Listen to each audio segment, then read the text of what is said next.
किस गधे ने मेरे लैपटॉप का चार्जर उतारा है? किसकी आफत आई है? हिम्मत है तो मेरे सामने आए।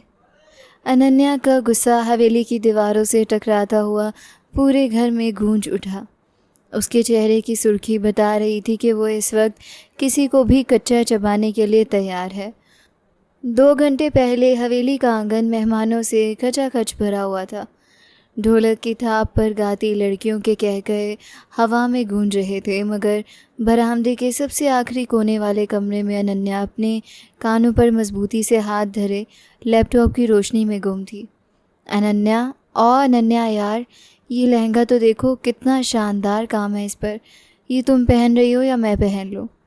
सानिया ने कमरे का दरवाज़ा किसी तूफान की तरह खोला और अपनी चहकती आवाज़ से कमरे का सुकून गारद कर दिया। जो मर्ज़ी करो सानिया, बस अभी मेरा सर मत खाओ। तुम्हें अंदाज़ा भी है कल मेरा ग्रुप ऑफ इंडस्ट्रीज़ में मेरा इंटरव्यू है। ये मेरे लिए ज़िंदगी और मौत का सवाल है। अनन्या ने नज़रें स्क्रीन से हटाए बिना झंझला कर जवाब दिया।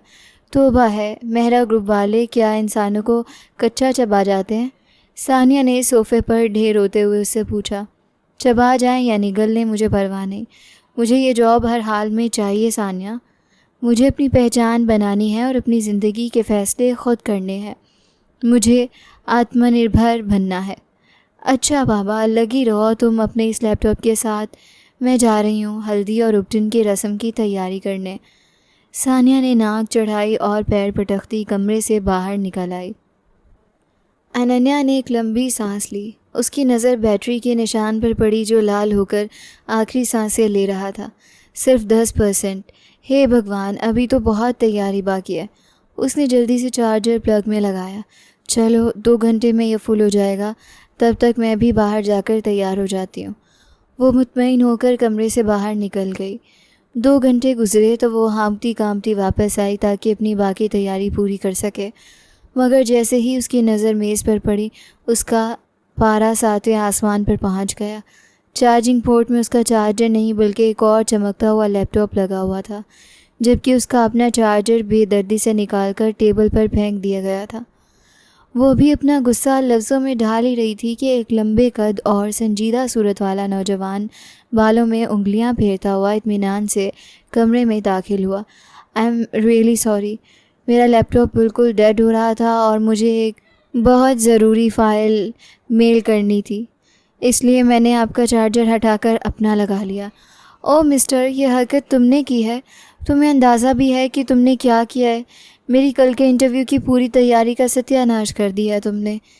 अनन्या ने उसकी बात काटते हुए उंगली उठाकर उसे खबरदार किया।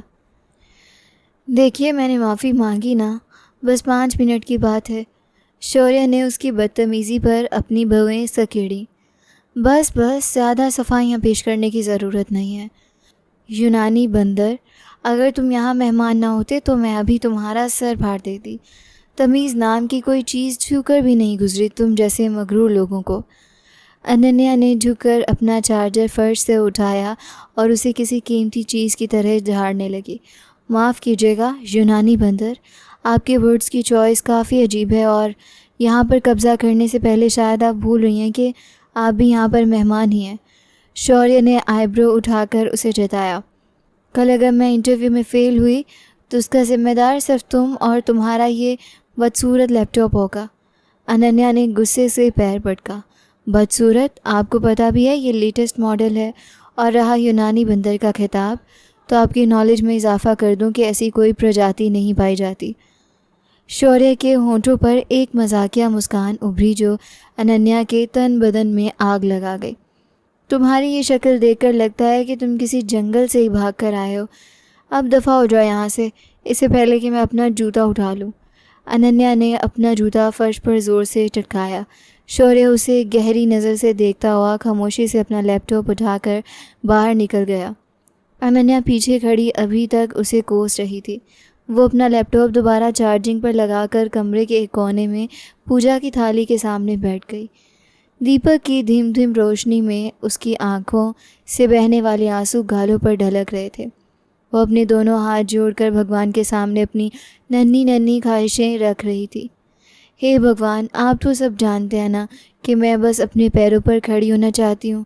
मुझे किसी के सामने हाथ फैलाना अच्छा नहीं लगता। मुझे वो ब्रांडेड बैग भी लेना है और उन छोटे बच्चों के लिए ढेरों खिलौने लाने हैं जो हर त्योहार पर नई चीज़ों की हसरत लिए फिरते हैं। मेरे लिए ये नौकरी सिर्फ़ एक जॉब नहीं बल्कि मेरा स्वाभिमान है। आप मेरी लाज रख लेना। अनन्या अभी अपनी प्रार्थना में ही मशगूल थी कि अचानक रोहन ने कमरे में कदम रखा और उसे इस हालत में देखकर ज़बरदस्ती अपनी हंसी दबाई। वाह भई वाह, क्या बात है! कहीं हमारी अनन्या बिटिया को किसी से प्रेम तो नहीं हो गया जो इस तरह आंसू बहाए जा रहे हैं। रोहन ने तकिया बेड पर उछालते हुए शरारती लहजे में पूछा। अनन्या ने जल्दी से आंसू पोंछे। रोहन प्लीज़ मजाक मत करो, कल मेरी ज़िंदगी का सबसे बड़ा दिन है। मेरा जॉब के लिए इंटरव्यू है और मुझे हर हाल में वक्त पर पहुंचना है। देखो रोहन, तुम मेरे सबसे प्यारे कज़न हो ना। प्लीज़ मुझे कल सुबह 8 बजे मेरा ग्रुप ऑफ इंडस्ट्रीज़ छोड़ देना। तुम्हारी बहुत बड़ी कृपा होगी। मैं खुद नहीं जा सकती। रोहन ने थोड़ी देर सोचा और फिर लापरवाही से कंधे उचकाए। चलो ठीक है, उठा देना मुझे, मैं छोड़ दूँगा। और अब सो जाओ वरना इंटरव्यू में ये सूजी हुई आंखें लेकर जाओगी। अनन्या ने एक इत्मीनान की सांस ली और घड़ी पर नज़र डाली। अभी रात के 2 बज रहे थे। उसे मालूम था कि अब बस चंद घंटे ही सोना है। सुबह का सूरज अपनी पूरी आबोताब के साथ तुलू हुआ था, मगर हवेली के दरो दीवार अभी भी खामोशी की चादर ओढ़े हुए थे, क्योंकि रात गए तक संगीत और उत्सव का शोर रहा था और अभी तक सब लोग थके हारे नींद की वादियों में गुम थे। अनन्या तैयार होकर रोहन के कमरे में पहुंची तो वहां का मंजर देखकर उसका खून खोल उठा। रोहन खर्राटे मार रहा था और पूरे कमरे में उसकी आवाज़ गूंज रही थी। रोहन उठो, 8 बज गए हैं, देखो मैं तैयार हो गई हूँ। अनन्या ने उसके कंधे से पकड़कर ज़ोर ज़ोर से हिलाया, मगर रोहन ने एक लंबी अंगड़ाई ली और करवट बदल कर कंबल सर तक तान लिया। यार अनन्या, सोने दो ना, रात 3 बजे तक लेटा हूँ। कोई ऑटो कर लो तुम प्लीज़। रोहन की नींद भरी आवाज़ ने अनन्या के तमाम उम्मीदों पर पानी फेर दिया। तुम बहुत बुरे हो रोहन, मैंने तुम पर भरोसा किया था, निकम्मे कहीं के। अनन्या ने पैर पटका और तेज़ी से कमरे से बाहर निकल गई। उसने अपना पर्स चेक किया जिसमें कुल 500-600 रुपये रखे थे। हे भगवान, इसमें तो शहर तक का किराया भी मुश्किल से पूरा होगा। वो हवेली के गेट से बाहर निकल आई और तेज़ कदमों से मेन रोड की तरफ बढ़ रही थी जहाँ पब्लिक ट्रांसपोर्ट का स्टॉप था। कुछ देर बाद एक खस्ता हाल बस धुआं उड़ाती वहाँ रुकी तो अनन्या ने दिल कड़ा करके उसमें छलांग लगा दी। बस के अंदर तिल धरने की जगह नहीं थी। पुरुषों की भीड़ और गर्मी ने अनन्या का दम घुटना शुरू कर दिया था। वो एक कोने में खड़ी हो गई। बस के झटकों ने उसका हुलिया बिगाड़ कर रख दिया था। उसका पसीना बहकर गर्दन तक आ रहा था और चुनरी बार बार उलझ रही थी।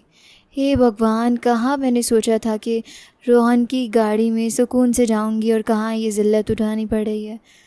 अनन्या ने बड़बड़ाते हुए घड़ी देखी तो 8:30 बज रहे थे। बस की रफ्तार इतनी सुस्त थी कि उसे लगा वो कभी नहीं पहुंच पाएगी। अगले दिन जब वो इंटरव्यू के लिए हेड ऑफिस पहुंची और रूम में दाखिल हुई तो चेयर पर शौर्या को बैठे देखकर उसके होश उड़ गए। वो वही कल रात वाला लड़का था। आप यूनानी बंदरों के बारे में क्या जानती हैं? वो उसकी घबराहट से महसूस होते हुए बतौर ख़ास संजीदगी से बोला, जो उसने रात भर रटे थे, मगर इस भीड़ में उसे सब कुछ भूलता जा रहा था।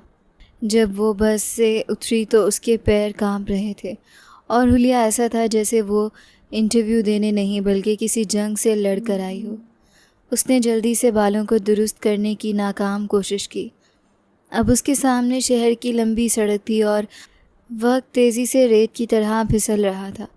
बस उसके दिल में एक ही धुन थी कि उसे मेहरा ग्रुप के ऑफिस तक पहुंचना है। उसने एक ऑटो वाले को हाथ दिया और ऑटो अनन्या के इशारे पर एक झटके से उसके करीब आकर रुका। उसने बिना वक्त गवाए तेज़ी से उसके अंदर बैठ गई और ऑटो शोर मचाता हुआ सड़क पर दौड़ने लगा। अनन्या भी अपनी सांसें दुरुस्त कर ही रही थी कि ऑटो वाले के मोबाइल की घंटी बजी। उसने एक हाथ से हैंडल थामा और दूसरे से फ़ोन कान से लगाया। ओ भली मानस, क्यों मेरा खून जला रही है? तुझे पता भी है कि शहर में ऑटो चलाना कितना मुश्किल हो गया है। अनन्या ने खिड़की से बाहर देखते हुए उसकी बात सुनी तो कान वहीं लग गए। फ़ोन की दूसरी तरफ से शायद किसी मांग की बौछार थी, क्योंकि ऑटो वाला अब बाकायदा चिल्ला रहा था, रोटी के पैसे पूरे नहीं हो रहे, घर का किराया सर पर खड़ा है और तुम्हें इस महंगाई में शादी की सालगिरह मनानी है और गजरे भी चाहिए। कहाँ से लाऊं मैं इतने पैसे? क्या मैं ये ऑटो भी बेच दूं? ऑटो वाले ने गुस्से में एक ज़ोरदार ब्रेक लगाया, जिससे अनन्या का सर सामने वाली सीट से टकराते टकराते बचा। भाई साहब ज़रा आराम से चलाएं। अनन्या ने डरते हुए उसे टोका, मगर ऑटो वाला अपनी धुन में मगन था। देखो रुकमानी, ज़िद मत करो, मैं शाम को खाली हाथ आऊँगा। मेरे पास फिजूल खर्ची के लिए एक पाई भी नहीं है। तुम समझती क्यों नहीं हो कि गरीब की कोई सालगिरह नहीं होती? ऑटो वाले ने फ़ोन काट कर डैशबोर्ड पर पटका और ठंडी आह भरी। अनन्या उसके चेहरे के भाव देख रही थी, जिस पर बेबसी और दुख की लकीरें स्पष्ट थीं। उसे अपनी वो प्रार्थना याद आ गई जो उसने कुछ घंटे पहले पूजा के सामने बैठकर मांगी थी कि हे भगवान, मुझे दूसरों की मदद करने के काबिल बना। उसने अपना पर्स खोला तो वो 300 रुपये निकाले जो उसने इंटरव्यू की फ़ाइल ख़रीदने के लिए बड़ी मुश्किल से बचा कर रखे थे। ऑटो मेहरा ग्रुप की आलिशान इमारत के सामने रुक गया। भाई साहब, ये लीजिए अपना किराया और ये 300 रुपये मेरी तरफ़ से। अपनी पत्नी के लिए गजरे और मिठाई ले जाइएगा। अनन्या ने रकम उसकी तरफ बढ़ाई तो ऑटो वाले की आंखें हैरत से फैल गईं। नहीं बिटिया, आप तो खुद यात्री लग रही हैं। उसने इनकार में सर हिलाया। अरे रख लीजिए भाई साहब, आपकी पत्नी बहुत खुश होगी। अनन्या ने ज़बरदस्ती पैसे उसके हाथ पर रखे और ऑटो से नीचे उतर गई।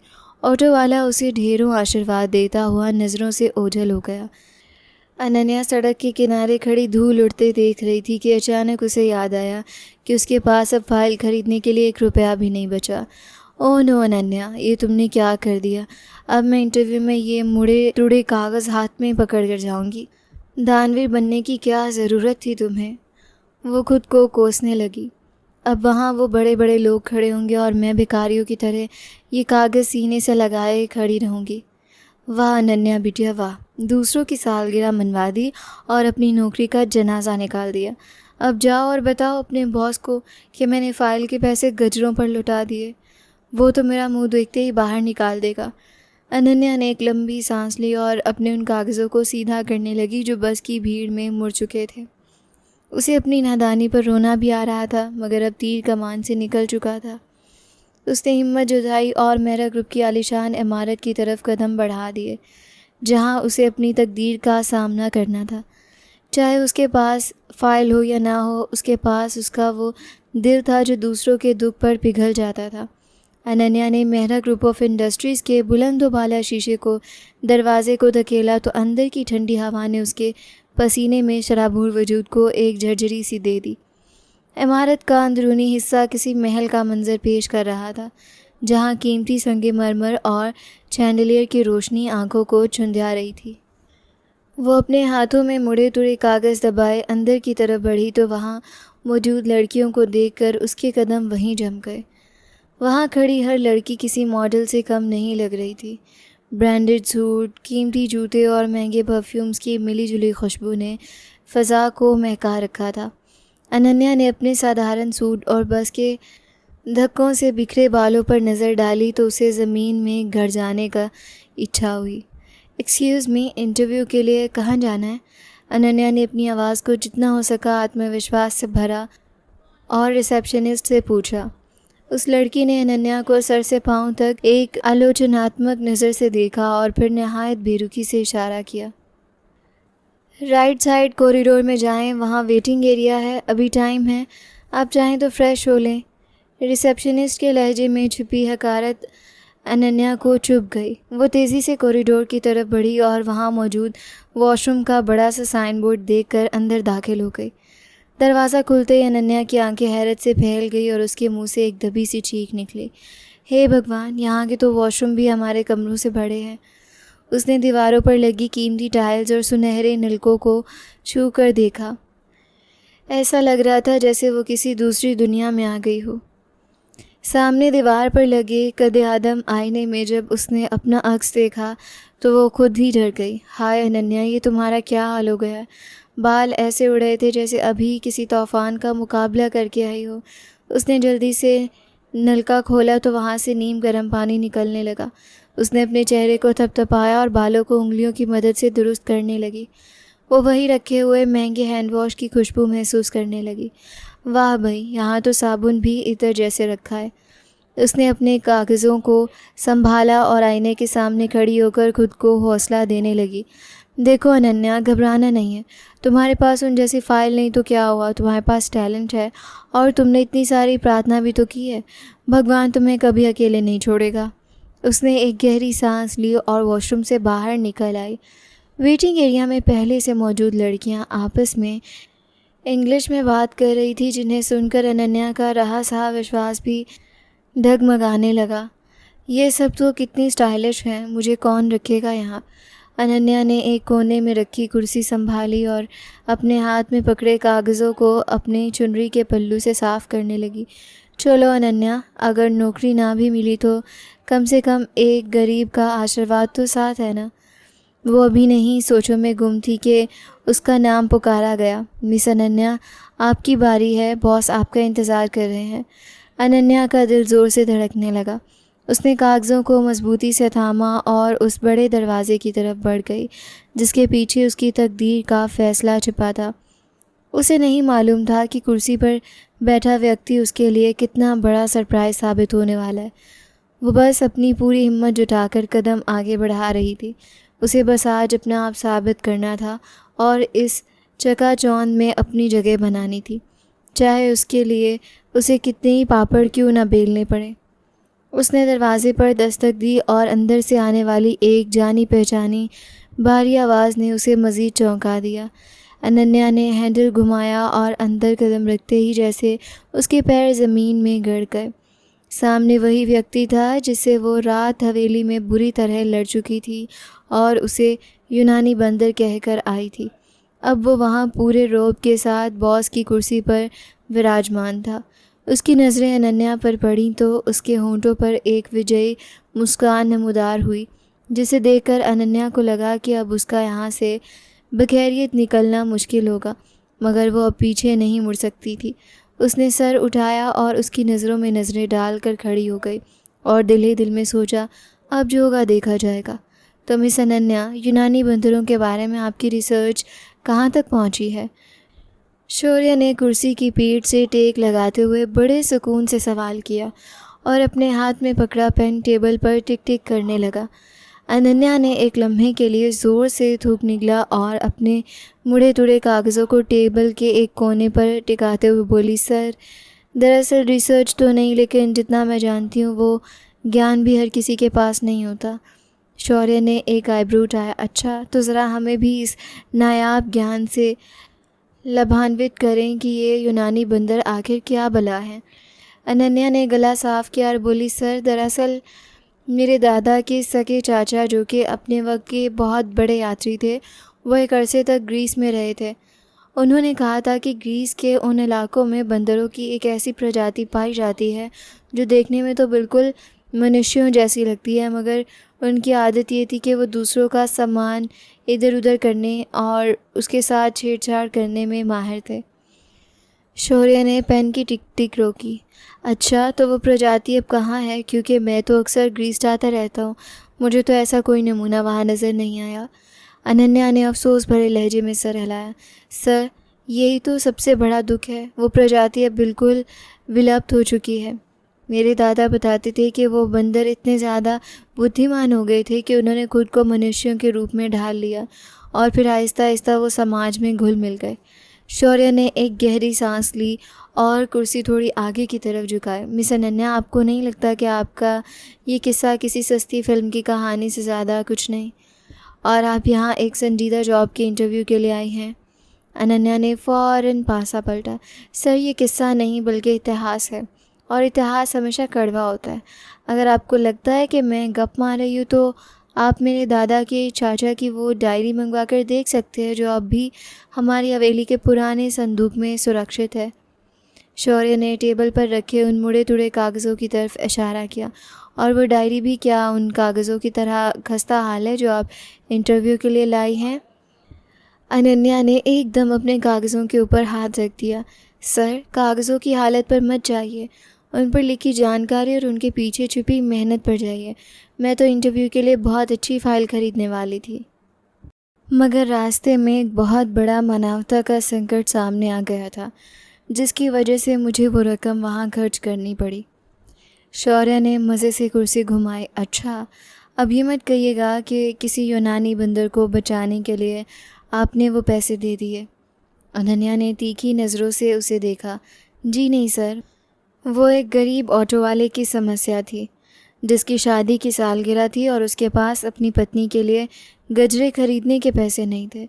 मुझे लगा कि एक परिवार की खुशी मेरी इस प्लास्टिक की फ़ाइल से कहीं ज़्यादा महत्वपूर्ण है। शौर्य की आंखों में एक लम्हे के लिए चमक आई और फिर वो दोबारा संजीदा हो गया। यानी आपके पास प्रोफेशनल प्रेजेंटेशन नहीं है और आपको लगता है कि आप इन कहानियों के बलबूते पर मेहरा ग्रुप में जगह बना लेंगी? अनन्या ने सीना तान कर जवाब दिया। सर, प्रोफेशनलिज्म सिर्फ फ़ाइलों में नहीं होता, बल्कि इंसान की हाजिर दिमागी और काम करने के जज्बे में होता है। आप मुझे एक मौका देकर तो देखें, मैं आपको साबित कर दूंगी कि मैं इन तमाम ब्रांडेड सूट पहनने वाली लड़कियों से बेहतर काम कर सकती हूँ, जो बाहर बैठी सिर्फ खुशबुएं बिखेर रही हैं। शौर्य ने खामोशी से उसे चंद लम्हों तक देखा और फिर एक कागज़ पर कुछ लिखकर फ़ाइल बंद कर दी। ठीक है मिस अनन्या, आप बाहर जाकर इंतज़ार करें, मेरे मैनेजर आपको रिज़ल्ट बता देंगे। अनन्या ने कुर्सी छोड़ी और मुड़कर बाहर की तरफ बढ़ गई। उसके दिल में धक धक हो रही थी, मगर चेहरे पर वही ज़िद कायम थी। जैसे ही वो बाहर निकली, उसने एक लंबी सांस ली और अपने दिल पर हाथ रखा। हाय अनन्या, क्या क्या गप मार आई है तू वहाँ। वो तो सच में तुझे पागल समझ रहा होगा। वो वेटिंग एरिया में आकर बैठ गई, जहाँ दूसरी लड़कियाँ अब भी उसे अजीब नज़रों से देख रही थी। अनन्या ने अपनी चुनरी ठीक की और सोचने लगी कि अब अगर नौकरी ना मिली तो वापस जाने का किराया किससे मांगेगी, क्योंकि दानवीर बनकर वो अपनी आखिरी पूंजी तो लुटा चुकी थी। उसने एक नज़र उस आलीशान ऑफिस की छत पर डाली और दिल ही दिल में मुस्कुराने लगी। चाहे जो भी हो, शौर्य की शक्ल उस वक्त देखने वाली थी जब मैंने उसे यूनानी बंदरों का इतिहास सुनाया। उसे कल वाला मंजर भी याद आने लगा जब उसने हवेली में शौर्य को यूनानी बंदर कहकर पूरी तरह अपमानित किया था। उसे यकीन था कि इतनी बदतमीज़ी के बाद कोई भी शरीफ इंसान उसे जवाब नहीं दे सकता, और शौर्य तो वैसे भी अकड़ू था। उसने एक लंबी ठंडी सांस ली और पेट भर हाथ रखा, जहाँ भूख के मारे चूहे बाकायदा रेस लगा रहे थे। अब अगर उसने मुझे जलील करके निकाल ही देना है, तो क्यों ना जाते जाते उसके पैसों का कुछ नुकसान किया जाए। आखिर मेरा किराया और वो 300 रुपये भी तो उसकी वजह से ज़ाया हुए हैं। अनन्या ने शरारत से आंखें मटकाईं और वहाँ से गुजरते हुए एक कर्मचारी को रोका। भैया, यहाँ कैंटीन किस तरफ है? उस कर्मचारी ने सीढ़ियों की तरफ इशारा किया तो अनन्या किसी रानी की तरह सर उठाए वहाँ पहुँच गई। कैंटीन क्या थी? पूरा एक आलीशान कैफेटेरिया था, जहाँ महंगी पेस्ट्रीज़ और ताज़ा कॉफ़ी की खुशबू चारों तरफ फैली हुई थी। अनन्या ने काउंटर पर मौजूद लड़के को नहायत रौब से देखा, जो उसे किसी नई आफत की तरह देख रहा था। जी मैडम, क्या चाहिए आपको? उस लड़के ने हैरत से पूछा। मैं सर शौर्य की नई पर्सनल सेक्रेटरी हूँ और सर ने मुझे भेजा है कि उनके लिए एक बेहतरीन सी ब्लैक कॉफ़ी और मेरे लिए एक बड़ा सा चॉकलेट केक का पीस और एक कोल्ड कॉफ़ी तैयार करो। वो लड़का अनन्या का रौब देखकर एकदम सीधा हो गया। ओह, आई एम सॉरी मैडम, मुझे पता नहीं था, मैं अभी सब कुछ तैयार करता हूँ। अनन्या ने गर्दन अकड़ाई और एक कोने में लगी आरामदायक कुर्सी पर बैठ गई। कुछ ही देर में उसके सामने ताज़ा केक और ठंडी कॉफ़ी आ गई थी। अनन्या ने पहला निवाला मुंह में रखा तो उसे लगा जैसे वो स्वर्ग में पहुंच गई। वाह भाई, यूनानी बंदर के पैसे सच में बहुत मीठे हैं। उसने दिल ही दिल में सोचा और फिर कॉफ़ी का एक बड़ा घूंट भरा। उसे पता था कि नौकरी तो जानी ही है, इसलिए वो बिना किसी डर के ढिठाई से खा रही थी। अनन्या ने केक का आखिरी टुकड़ा ख़त्म किया और टिश्यू से मुंह साफ़ करते हुए काउंटर पर पहुंची। मैडम, आपका बिल। उस लड़के ने रसीद आगे बढ़ाई। अनन्या ने रसीद को ऐसे देखा जैसे वो कोई बेकार कागज़ हो। बिल? कैसा बिल? मैंने कहा ना, मैं शौर्य साहब की सेक्रेटरी हूँ। ये सारा बिल सर को पर्सनल खाते में डाल दो, वो खुद ही सेटल कर लेंगे। अब क्या मैं यहाँ खड़े होकर उनसे पैसे मांगने जाऊँगी? वो लड़का घबरा गया। जी मैडम, बिल्कुल ठीक है, मैं सर के अकाउंट में लिख देता हूँ। अनन्या ने एक विजयी मुस्कान के साथ उसे देखा और पर्स कंधे पर लटकाया। शाबाश, ऐसे ही काम किया करो। अब मैं जा रही हूँ, सर मेरा इंतज़ार कर रहे होंगे। अनन्या वहाँ से ऐसी तेज़ी से निकली कि मुड़कर भी नहीं देखा। जैसे ही वो लिफ्ट में दाखिल हुई, उसकी हंसी छूट गई। हाय अनन्या, तू तो सच में दानवीर निकली। अब चाहे वो शौर्य तुझे जॉब पर ना रखे, पर कम से कम पेट तो भर गया ना। वो लिफ्ट से बाहर निकली और सीधी इमारत के मेन दरवाजे की तरफ बढ़ी। उसके कदमों में अब एक अजीब सी तेज़ी थी। उसे लग रहा था कि उसने शौर्य से अपना बदला ले लिया है। वो एक बस में सवार हुई और खिड़की से बाहर देखते हुए मुस्कुराने लगी। उसे अपनी इस बहादुरी और चालाकी पर नाज हो रहा था। लेकिन 2 दिन बाद जब वो आंगन में बैठी कज़न्स के साथ दुल्हन की मेहंदी के डिज़ाइन पर बहस कर रही थी, तो उसके फ़ोन की स्क्रीन रोशन हुई और एक अनजान नंबर से कॉल आई। हेलो मिस अनन्या, मैं मेरा ग्रुप ऑफ इंडस्ट्री से बात कर रहा हूँ। आपको बधाई हो, आपका सिलेक्शन हो गया है। आप कल सुबह 9 बजे ज्वाइनिंग के लिए रिपोर्ट करें। फ़ोन के दूसरी तरफ से आने वाली इस आवाज़ ने अनन्या के वजूद में खुशी की लहर दौड़ा दी। वो उछलकर खड़ी हो गई और पूरे घर में अपनी सफलता का ढिंढोरा पीटना शुरू कर दिया। अगली सुबह वो नहायत सलीके से तैयार होकर मेहरा ऑफिस पहुंची तो उसके कदमों में एक विजय रोप था। वो सीधी रिसेप्शन पर पहुंची और अभी अपना कार्ड बनवा ही रही थी कि कैंटीन वाला लड़का भी वहीं से गुजरा और उसे देखकर झिझक कर रुक गया। अरे मैडम, आप? उस लड़के की आवाज़ ने अनन्या के पैरों तले से ज़मीन निकाल दी। खामोश रहो भैया, क्यों मेरा भांडा फोड़ रहे हो? अनन्या ने दांत पीसते हुए उसे चुप करने की कोशिश की, मगर वो लड़का तो जैसे तय करके आया था कि आज हिसाब करके रहेगा। मैडम, अब सर के पास जाकर आप खुद ही भुगतें। वो लड़का मुस्कुराता हुआ आगे निकल गया और अनन्या वहीं खड़ी पसीने पसीने होने लगी। अभी वो हिम्मत जुटा ही रही थी कि शौर्य के कैबिन से बुलावा आ गया। अनन्या ने लाजमी कांपते हाथों से दरवाज़ा खोला तो शौर्य कुर्सी पर बैठा एक फ़ाइल देख रहा था। जी मिस अनन्या, सुना है आपको यहाँ की कॉफ़ी और केक बहुत पसंद आया? शौर्य ने नज़रें उठाए बिना पूछा। अनन्या ने थूक निगला और टेबल के करीब आकर खड़ी हो गई। सर, वो दरअसल बात ये थी कि मुझे लगा आपने मुझे जॉब नहीं देनी, तो मैंने सोचा जाते जाते आपका थोड़ा सा आर्थिक नुकसान ही कर दूँ। शौर्य ने फ़ाइल बंद की और कुर्सी घुमाकर उसे गौर से देखने लगा। तो क्या आपने ये सब बदले में किया था? अनन्या ने सर झुका लिया। नहीं सर, सच्ची बात तो यह है कि मुझे बहुत ज़ोर की भूख लगी थी और कल ऑटो वाले की वजह से मेरी जेब बिल्कुल खाली हो गई थी। मेरे पास तो घर वापस जाने का किराया भी नहीं था। बस इसलिए मैंने झूठ बोला कि मैं आपकी सेक्रेटरी हूँ। शौर्य की आंखों में एकदम चमक उभरी और वो फिर ज़ोरदार तरीके से हंस पड़ा। उसका कहकहा पूरे कैबिन में गूंजने लगा। अनन्या उसे हैरत से देखने लगी, जैसे उसे यकीन ही ना आ रहा हो कि ये वही अकड़ू बॉस है। तो आपने अपनी भूख मिटाने के लिए पूरी कंपनी को बेवकूफ़ बना दिया, कमाल है, शौर्य ने हंसते हुए कहा। अनन्या ने मासूमियत से हाथ जोड़े। सर प्लीज़ मुझे पुलिस के हवाले मत कीजिएगा, मैं तनख्वाह से ये पैसे कटवा दूँगी। शौर्य दोबारा संजीदा हो गया। नहीं मिस अनन्या, इसकी ज़रूरत नहीं है। आपकी इस सच्चाई ने मुझे प्रभावित किया है, वरना लोग तो ऐसे मौक़ों पर 100 बहाने बनाते हैं। लेकिन याद रही कि अब आप यहाँ HR डिपार्टमेंट में काम करेंगी, वहाँ आपकी ये ज़ुबान और सच्चाई दोनों बहुत काम आएंगी। अनन्या ने एक लंबी सांस ली और उसके चेहरे पर एक बड़ी सी मुस्कान आ गई। धन्यवाद सर, आप इतने भी बुरे नहीं हैं। शौर्य ने आईब्रो उठाया। अच्छा, तो कितना बुरा हूँ मैं? अनन्या ने फ़ौरन अपनी ज़ुबान को लगाम दी। वो सर, लोग कहते हैं ना कि आप बहुत व्यस्त रहते हैं, बस यही। शौर्य ने मुस्कुराकर सर हिलाया। ठीक है, अब आप जाइए और काम पर ध्यान दें। अनन्या कमरे से बाहर निकली तो उसे लगा जैसे उसके कंधों से एक बहुत बड़ा बोझ उतर गया हो। अनन्या ने अपनी नई डेस्क संभाली तो उसे मालूम था कि उसके लिए यहाँ काम करना किसी एडवेंचर से कम नहीं होगा। उसने अपना पहला टास्क उठाया और एक नई लगन के साथ अपने करियर का आगाज़ किया। अनन्या ने एचआर डिपार्टमेंट में कदम रखते ही जैसे पूरे ऑफिस की फ़ज़ा बदल दी थी। उसकी हंसी और बातों ने वहाँ के खुश्क माहौल में जीवन भर दिया था। वो फाइलें संभालने से ज़्यादा लोगों के दिल संभालने में माहिर निकली थी। चंद ही दिनों में उसे पता चल चुका था कि किस क्लर्क के घर में बेटी की शादी है और किस पीएन का बच्चा बीमार है। अनन्या की इसी लोकप्रियता ने जहाँ बहुत से लोगों को उसका प्रशंसक बनाया था, वहीं कुछ आंखों में खटकने भी लगी थी। मैनेजर कादर साहब, जो बरसों से इस ग्रुप से जज हुए थे, एक कोने में खड़े अपने साथी से सरगोशियाँ कर रहे थे। यार, मैंने अपनी ज़िंदगी के 20 साल इस कंपनी को दिए हैं। मेरा सपना था कि अब मैं अपनी बेटी को यहाँ जगह लगवाकर इज्जत के साथ रिटायर हो जाऊँगा, मगर ये कल के आई हुई लड़की पता नहीं कहाँ से शौर्य साहब की चहेती बन गई और मेरे सारे प्लान पर पानी फेर दिया।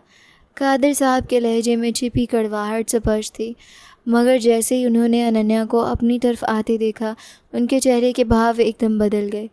अनन्या, जो चाय का मग लिए आ रही थी, कादर साहब के करीब आई। अरे कादर साहब, आप इतने उदास क्यों बैठे हैं? क्या हुआ? खैरियत तो है ना? कादर साहब ने अपनी आंखों के कोने साफ किए और नहायत मासूमियत से सर झुका लिया। बिटिया, क्या बताऊं, बस भाग्य का लिखा है। घर में पत्नी की तबीयत खराब है और मेरा घर पर होना बहुत ज़रूरी है, मगर शौर्य साहब तो किसी की सुनते ही नहीं हैं।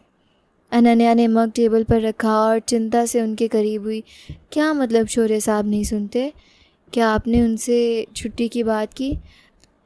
कादर साहब ने एक झूठी आह भरी। हाँ बिटिया, कई बार कहा, मगर वो कहते हैं कि अभी काम का बोझ बहुत है, कोई छुट्टी नहीं मिलेगी। अब मैं बहुत मजबूर हूँ, समझ नहीं आता कि घर संभालूँ या ये नौकरी। अनन्या का दिल मोम हो गया। उसने जोश में आकर कादर साहब का हाथ थामा। कादर साहब, आप चिंता क्यों करते हैं? आप जाइए और अपने घर के मामले संभालिए, मैं हूँ ना यहाँ। कादर साहब ने हैरत से उसे देखा। मगर बिटिया, अगर बॉस को पता चला तो वो तो मुझे निकाल देंगे। अनन्या ने सीना तान कर जवाब दिया। अरे आप जाइए तो सही, मैं एचआर में हूँ, मैं आपकी छुट्टी का लेटर अभी अप्रूव कर देती हूँ। शौर्य साहब को मैं खुद देख लूँगी, वो मुझ पर बहुत भरोसा करते हैं। मैं उन्हें कह दूँगी कि आपकी तबीयत अचानक बिगड़ गई थी। कादर साहब के दिल में लड्डू फूटने लगे, मगर बतौर ख़ास वो अब भी मासूम बने हुए थे। बिटिया, शौर्य साहब बहुत सख्त मिजाज हैं। अनन्या ने लापरवाही से हाथ हिलाया। अरे वो मेरा कुछ नहीं बिगाड़ सकते, आप बस अपनी पत्नी का ख्याल रखिए। कल से आप बेशक ऑफिस ना आए, मैं सब संभाल लूँगी। कादर साहब ने दिल ही दिल में अपनी बेटी के लिए रास्ता हमवार होते देखकर एक शैतानी मुस्कुराहट दबाई और अनन्या को आशीर्वाद देते हुए वहाँ से खिसक लिए। अनन्या सीधी अपनी कुर्सी पर पहुँची और एक जोश के साथ छुट्टी के कागज़ तैयार करने लगी। उसे लग रहा था कि उसने एक बुज़ुर्ग की मदद करके बहुत बड़ा कारनामा सर अंजाम दिया है। वो ये भूल गई थी कि कॉरपोरेट दुनिया में भावनाओं की नहीं बल्कि नियमों की महत्वता होती है, और शौर्य जैसे बॉस के सामने ऐसे मनमानी महंगी पड़ सकती थी। मगर अनन्या अपनी धुन में मगन थी। उसे बस इस बात की खुशी थी कि वो किसी के काम आई है। उसने फ़ाइल बंद की और मुस्कुराते हुए शौर्य के कैबिन की तरफ देखा, जहां वो किसी महत्वपूर्ण मीटिंग में व्यस्त था। अनन्या ने सोचा कि कल जब कादर साहब नहीं आएंगे तो वो खुद ही सब संभाल लेगी और शौर्य को प्यार से समझा देगी। मगर उसे क्या मालूम था कि कादर साहब ने उसके लिए कितना बड़ा घड़ा खोद दिया है और कल का सूरज उसके लिए कोई अच्छी खबर लेकर नहीं आने वाला। वो अपनी सीट पर बैठी फाइलें पलट रही थी और दिल ही दिल में खुद को शाबाशी दे रही थी। अनन्या, तुमने आज सच में दानवीर की आत्मा को शांत कर दिया है। अगले दिन जब सूरज की पहली किरण ने मेहरा ग्रुप के शीशों को छुआ तो ऑफिस में गैर मामूली हलचल मची हुई थी, क्योंकि आज जर्मनी से एक बहुत बड़ा प्रतिनिधि मंडल निवेश के सिलसिले में पहुंच रहा था। शौर्य अपने कैबिन में फाइलों के ढेर के बीच घिरा हुआ बार बार घड़ी देख रहा था और उसकी पेशानी पर मौजूद लकीरें गहरी होती जा रही थीं। उसने इंटरकॉम उठाया और गुस्से से बटन दबाया। मिस अनन्या, कादर साहब अभी तक ऑफिस क्यों नहीं पहुँचे? उनके पास इस प्रोजेक्ट का तमाम डेटा और प्रेजेंटेशन की फ़ाइल्स हैं।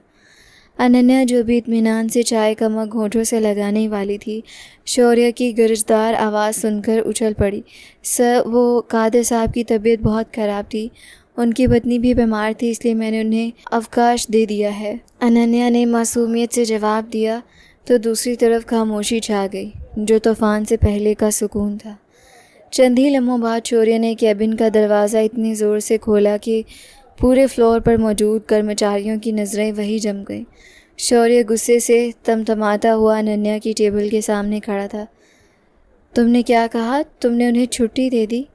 तुम होती कौन हो मेरे मैनेजर को मेरी अनुमति के बिना अवकाश देने वाली? क्या तुम्हें अंदाज़ा भी है कि वो विदेशी प्रतिनिधि मंडल कॉन्फ्रेंस रूम में बैठ चुका है और हमारे पास दिखाने को कुछ नहीं है? शौर्य की आवाज़ पूरे हाल में गूंज रही थी। अनन्या के हाथ से चाय का मग छूटते छूटते बचा। सर, वो बहुत परेशान थे और मैंने सोचा कि एचआर में होने के नाते मैं ये फ़ैसला कर सकती हूँ। अनन्या ने लाजमी आवाज़ में सफाई पेश करने की कोशिश की, मगर शौर्य का गुस्सा आसमान को छू रहा था। तुमने सोचा? तुम्हारे पास दिमाग है भी जो तुम सोचोगी? तुम जैसे अनाधिकारी और गैर जिम्मेदारी लड़की को यहाँ रखना ही मेरी ज़िंदगी की सबसे बड़ी भूल थी। क्या तुम यहाँ कहानियाँ सुनाने आई हो या कंपनी डबोने के लिए? कादिर ने तुम्हें बेवकूफ़ बनाया और तुम बन गई क्योंकि तुम एक ऐसी लड़की हो जिसे ये भी नहीं पता कि प्रोफेशनलिज्म क्या होता है। शौर्य ने सबके सामने उसे झाड़ दिया। अनन्या की आंखों में आंसू भर आए। सर, प्लीज़ सबके सामने तो ऐसे मत कहिए, मैंने तो सिर्फ उनकी मदद की थी। शौर्य ने टेबल पर हाथ मारा। खामोश हो जाओ, बिल्कुल खामोश। तुमने हमारी महीनों की मेहनत पर पानी फेर दिया है। वो प्रतिनिधिमंडल अब वापस जा रहा है और इसका नुकसान करोड़ों में है। तुम अभी और इसी वक्त यहाँ से दफ़ा हो जाओ, मुझे तुम्हारी शक्ल भी नहीं देखनी। शौर्य ने हकारत से इशारा किया तो अनन्या का सब्र टूट गया। वो तेज़ी से अपनी चीज़ें समेटने लगी, जबकि पूरा ऑफिस उसे तमाशबीन बनकर देख रहा था। वो रोती हुई लिफ्ट की तरफ भागी और जब बाहर निकली तो उसे तपती धूप अपनी बेइज्जती की तरह छुप रही थी। उसने सड़क किनारे एक बेंच पर बैठकर ज़ोर ज़ोर से रोना शुरू कर दिया।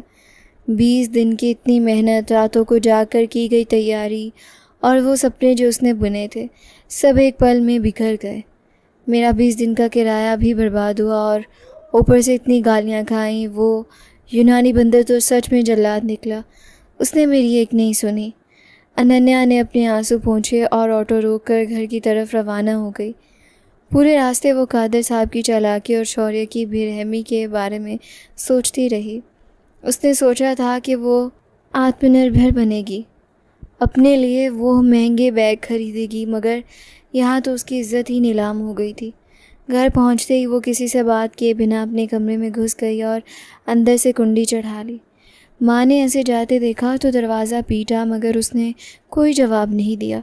वो बिस्तर पर ऊंधे मुँह लेटकर सिसकियाँ भरती रही।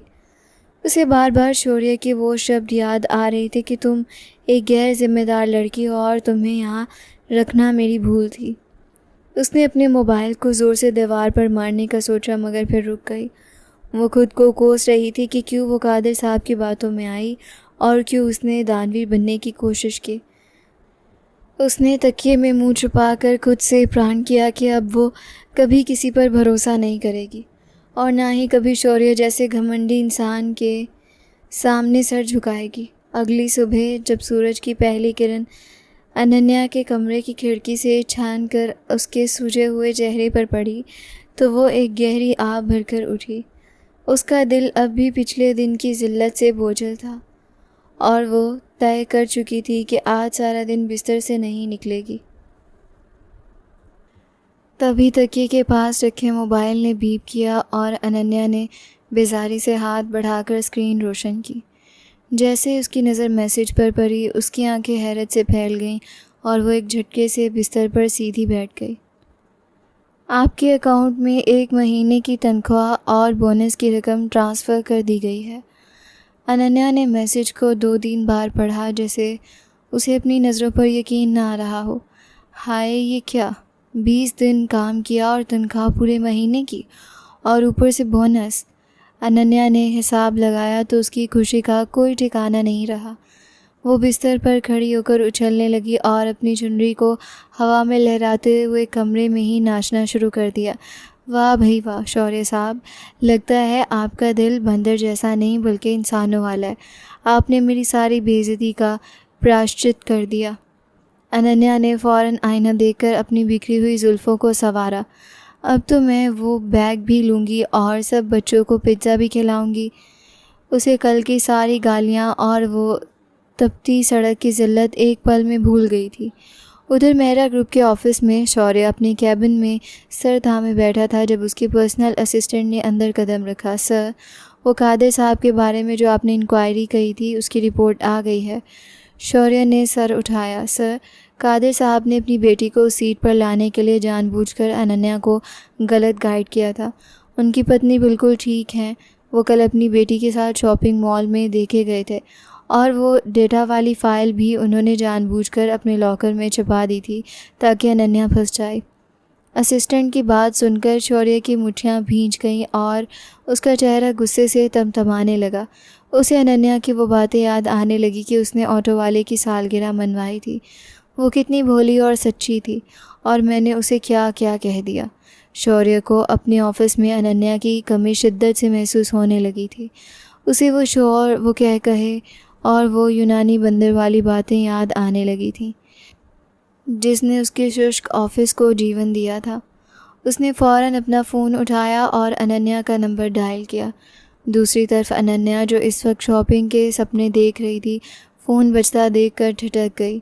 इस बंदर का फ़ोन कहीं पैसे वापस तो नहीं मांग रहा। उसने हिम्मत करके फ़ोन उठाया। मिस अनन्या, मैं शौर्य बात कर रहा हूँ। शौर्य का लहजा इस बार बहुत धीमा था। जी वो तो मुझे पता है। क्या मेरी तनख्वाह भी वापस लेनी है? अनन्या ने तीखी आवाज़ में पूछा। नहीं मिस अनन्या, मुझे सब पता चल गया है, कादिर साहब की चालाकी भी और आपकी सच्चाई भी। मैं आपसे क्षमा मांगना चाहता हूँ। मैंने आप पर बहुत गलत आरोप लगाए। शौर्य की क्षमा ने अनन्या को एक लम्हे के लिए खामोश कर दिया। सर, आपको पता है मैं कितना रोई थी। आपने सबके सामने मुझे क्या क्या कहा। अनन्या की आवाज़ में अब भी शिकवा था। मुझे अंदाज़ा है और इसलिए मैं चाहता हूँ कि आप कल से दोबारा ज्वाइन करें। आपकी जगह यहाँ कोई नहीं ले सकता। और हाँ, बोनस मैंने इसलिए दिया था ताकि आप अपनी वो लोगों की मदद करने वाली ख्वाहिशें भी पूरी कर सकें। शौर्य की बात सुनकर अनन्या के चेहरे पर एक बड़ी सी शरारती मुस्कान आ गई। अच्छा ठीक है, मैं आ जाऊंगी, लेकिन याद रहे अब अगर आपने दोबारा मुझ पर गुस्सा किया तो मैं आपके अकाउंट से पूरे कैंटीन का बिल भरवा दूंगी। शौर्य दूसरी तरफ हंस पड़ा।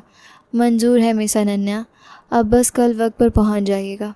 अनन्या ने फ़ोन काटा और एक लंबी सांस ली।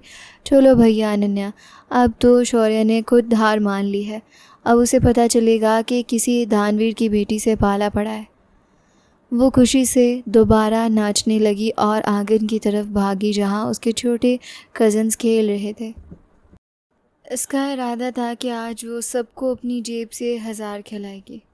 अनन्या ने दोबारा ऑफिस ज्वाइन तो कर लिया था, मगर उसके कहकों की वो खनक अब कहीं खो गई थी। वो अपनी टेबल पर खामोशी से काम करती और जब भी शौर्य सामने से गुजरता वो नज़रें झुकाकर किसी फ़ाइल में पनाह ढूंढने लगती।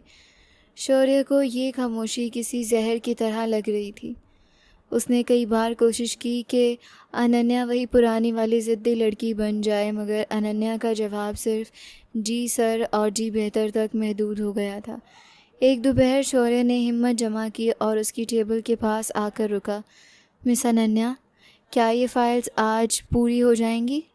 अनन्या ने फ़ाइल से नज़रें हटाए बिना जवाब दिया। जी सर, मैं कोशिश कर रही हूँ, शाम तक टेबल पर होंगी। शौर्य ने एक गहरी सांस ली और कुर्सी खींचकर उसके सामने बैठ गया। अनन्या, क्या तुम अब भी मुझसे नाराज़ हो? देखो, मैंने क्षमा मांग ली थी। अनन्या ने पहली बार उसकी आंखों में देखा। सर, आप बॉस हैं, आपको क्षमा मांगने की आवश्यकता नहीं है। शौर्य का चेहरा नदामत से झुक गया। देखो, मैंने तुम्हारे लिए कैंटीन से वही चॉकलेट केक मंगवाया है जो तुम्हें पसंद है। अनन्या के लबों पर एक हल्की सी मुस्कान आ गई। धन्यवाद सर, पर अब मैं झूठ बोलकर केक नहीं खाती। शौर्य उसकी मासूमियत पर दिल ही दिल में फ़िदा होने लगा था। वो जानबूझकर सब ऐसे मीटिंग्स रखता जहाँ अनन्या का होना ज़रूरी था, कभी लैपटॉप की फाइल्स ठीक करवाने के बहाने उसे घंटों अपने कैबिन में बिठाए रखता और कभी नई नियतियों पर उसकी राय मांगता। इस गुर्बत ने शौर्य के दिल में अधिकार जताने की भावना को जागृत कर दिया था। वो अब अनन्या को किसी और से बात करते देखकर बेचैन होने लगता था। एक दिन शौर्य अपने कैबिन से बाहर निकला तो उसकी नज़र एचआर डिपार्टमेंट के एक नौजवान साथी समीर पर पड़ी, जो अनन्या की टेबल के पास खड़ा था।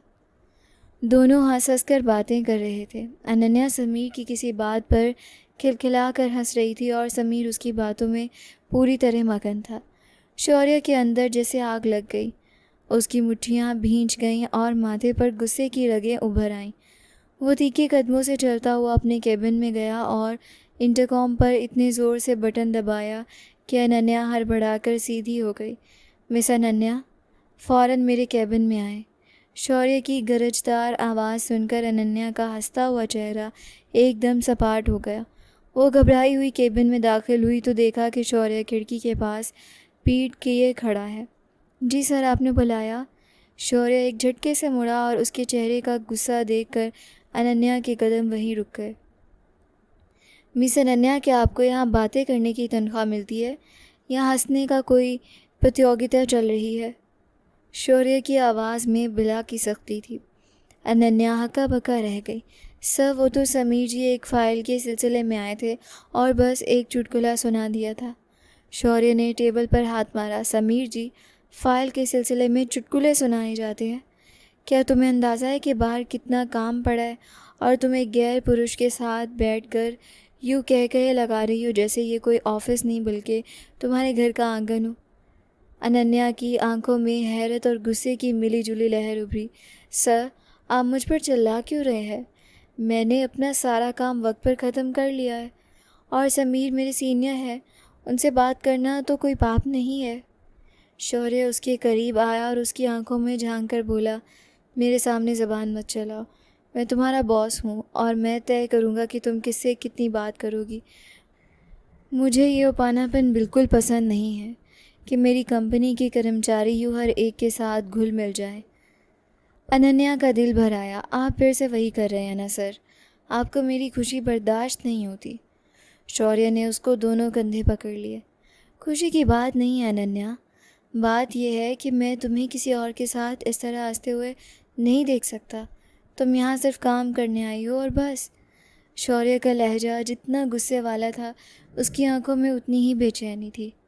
अनन्या ने एक झटके से अपने कंधे छुड़ाए। आप बहुत अजीब हैं शौर्य साहब। कभी आप इतने नरम बन जाते हैं और कभी आपका वही पुराना जल्लाद जाग जाता है। अगर आपको लगता है कि मैं यहाँ बैठकर पाप कर रही हूँ तो बेशक मुझे दोबारा निकाल दें। मैं अपनी आत्मसम्मान पर सौदा नहीं करूँगी। अनन्या रोती हुई केबिन से बाहर निकल गई। शौर्य वहीं खड़ा अपनी सांसें बहाल करने लगा। उसे एहसास हुआ कि वो ईर्ष्या की आग में जल रहा है। उसे अनन्या का किसी और की तरफ देखना भी जहर लग रहा था। अनन्या ने अपनी टेबल पर आकर सामान समेटना शुरू कर दिया। उसे लगा कि शौर्य सब कभी नहीं बदलेगा और उसकी ये संकीपन अब उसका दम घुटने लगी थी। वो समझ नहीं पा रही थी कि शौर्य का ये गुस्सा नफ़रत है या वो प्रेम जो शौर्य के काबू से बाहर होता जा रहा था। शौर्य अपने केबिन में बेचैनी से टहल रहा था। उसे लग रहा था कि उसने एक बार फिर सब खराब कर दिया है, मगर अनन्या को किसी और के साथ देखना उसके बस की बात नहीं थी। उसने टेबल पर पड़ी कीमती घड़ी उठाकर दीवार पर मारी और फर्श पर बैठ गया। उसे अब अपनी शान शौकत से ज़्यादा उस लड़की की एक मुस्कान की आवश्यकता थी, जब शायद उसने हमेशा के लिए खो दी थी। अनन्या ने पर्स उठाया और ऑफिस से बाहर निकल गई। उसे लगा कि ये यूनानी बंदर अब एक शिकारी बन चुका है जो उसे अपनी गिरफ्त में रखना चाहता है और अनन्या को अपनी स्वांतता सबसे प्यारी थी। शौर्य को जब एहसास हुआ कि अनन्या उसे हमेशा के लिए छोड़कर चली जाएगी तो वो एकदम से उठा और अपने केबिन का दरवाज़ा ज़ोर से खोलता हुआ अनन्या की खाली टेबल की तरफ देखकर बाहर की तरफ भागा। पूरा स्टाफ उसे इसी तरह भागते हुए हैरानी से देख रहा था। अनन्या अभी सड़क पर निकली ही थी कि शौर्य ने पीछे से उसे आवाज़ दी, अनन्या रुक जाओ। अनन्या ने पीछे मुड़कर देखा तो शौर्य दीवाना वार उसकी तरफ आ रहा था। वो जल्दी से मुड़ी और जाने लगी, लेकिन शौर्य के अगले शब्दों ने अनन्या के कदम ज़मीन से जकड़ दिए। रुक जाओ अनन्या, मैं तुमसे प्रेम करता हूँ। अगर तुम चली गई तो मैं खुद को कभी क्षमा नहीं कर पाऊँगा। अनन्या हैरानी से उसे देखने लगी। उसे अपने कानों पर यकीन नहीं आ रहा था। शौर्य उसके करीब आ चुका था। हाँ, ये सच है अनन्या, मैं तुम्हारे बिना नहीं रह सकता। अनन्या का गला सूख गया और वो हकला कर बोली, आप क्या बकवास कर रहे हैं सर? शौर्य ने कोट की जेब से एक मखमली डब्बी निकाली और उसे खोलकर अनन्या के सामने कर दिया, जिसमें हीरे की एक खूबसूरत अंगूठी जगमगा रही थी। ये बकवास नहीं है अनन्या, मैं तुम्हें उस दिन से पसंद करने लगा हूँ जब तुमने चार्जर के लिए मुझसे लड़ाई की थी। मुझे तुम्हारी ये बेबाकी, तुम्हारा ये सच्चाई और दूसरों के लिए तुम्हारा ये तड़पता दिल देखकर सब पसंद आया। मैं तुम्हें अपनी ज़िंदगी में शामिल करना चाहता हूँ। क्या तुम इस यूनानी बंदर की मालिकिन बनना पसंद करोगी? शौर्य ने उसे सीधे प्रपोज़ किया तो अनन्या की आंखें हैरत से फैल गईं और उसे लगा जैसे ज़मीन घूम रही है। वो कई सेकंड्स तक साकत खड़ी रही, जैसे उसे यकीन ना आ रहा हो कि ये वही व्यक्ति है जो चंद मिनट पहले उस पर चिल्ला रहा था। सर, आप मजाक कर रहे हैं ना? अनन्या ने धूप निकलते हुए पूछा। शौर्य ने उसका हाथ थामने की कोशिश की, मगर अनन्या पीछे हट गई। मैं मजाक नहीं कर रहा अनन्या, मुझे तुम्हारे सिवा कोई नज़र नहीं आता, और अगर तुमने इनकार किया तो मैं सच में ग्रीस के जंगल में चला जाऊंगा। शौर्य के लहजे में एक छोटी सी शरारत उभरी तो अनन्या के लबों पर बेइख्तियार मुस्कान आ गई, मगर उसने फ़ौरन उसे छुपाया। उसे लग रहा था कि ये उसके किसी अधूरे उपन्यास का कोई सीन है जो सत्य बनकर उसके सामने आ खड़ा हुआ है, मगर ये कोई सपना नहीं था बल्कि सत्य था। उसकी हवेली में एक बार फिर वही शोर, वही ढोलक की थाप और वही गहमा गहमी लौट आई थी, मगर इस बार ये किसी कज़न की बारात नहीं बल्कि अनन्या की अपनी सगाई की रस्म थी। घर के दोनों दीवार को रोशनियों से ऐसे सजाया गया था जैसे कोई दुल्हन हो। दिया और आरव पूरे घर में उधम मचा रहे थे और अनन्या अपने कमरे में आईने के सामने बैठी लाल जोड़े में किसी अप्सरा से कम नहीं लग रही थी। वो बार बार अपनी उंगलियों को देख रही थी जहाँ शौर्य के नाम की अंगूठी सजने वाली थी। दिया ने कमरे में दाखिल होते ही सीटी बजाई। वाह भई अनन्या, मान गए तुम्हारे टैलेंट को। मेहरा इंडस्ट्रीज़ के मालिक को तो तुमने सचमुच अपना बंदर बना लिया। अनन्या ने उसे तकिया मार कर खामोश कराया। चुप कर जा दिया, मुझे अभी भी यकीन नहीं आ रहा कि ये सब सच है। जब उसे आंगन में लाया गया तो सामने शौर्य सूट बूट में मलबूस पूरे शान और शौकत के साथ बैठा था, मगर उसकी नज़रें सिर्फ अनन्या पर जमी थीं, जैसे वो दुनिया की हर चीज़ से बेनियाज हो गया हो। और जब अंगूठियाँ बदलने का वक्त आया तो शौर्य ने अनन्या का हाथ नरमी से थामा। अनन्या ने अंगूठी उसकी उंगली में पहनाते हुए उसके करीब झुककर धीमी आवाज़ में सरगोशी की। सर, अब वो कैंटीन का बिल माफ़ हो जाएगा ना? शौर्य ने उसकी बात सुनकर एक भरपूर कहकहा लगाया और उसका हाथ मजबूती से थाम कर सबके सामने लहरा दिया। मिस अनन्या, अब से आप मेरी कंपनी की ही नहीं बल्कि मेरी ज़िंदगी की भी बॉस हैं। अब बिल कटेंगे नहीं बल्कि पूरे अकाउंट्स आपके नाम होंगे। हवेली का आंगन तालियों और कहकहों से गूंज उठा था। अनन्या की आंखों में खुशी के आंसू थे।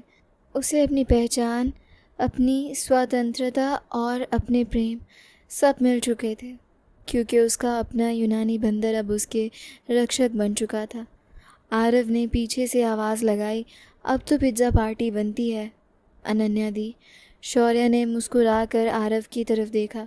बिल्कुल आरव, आज पूरी हवेली के लिए पिज़्ज़ा मेरी तरफ से होगा।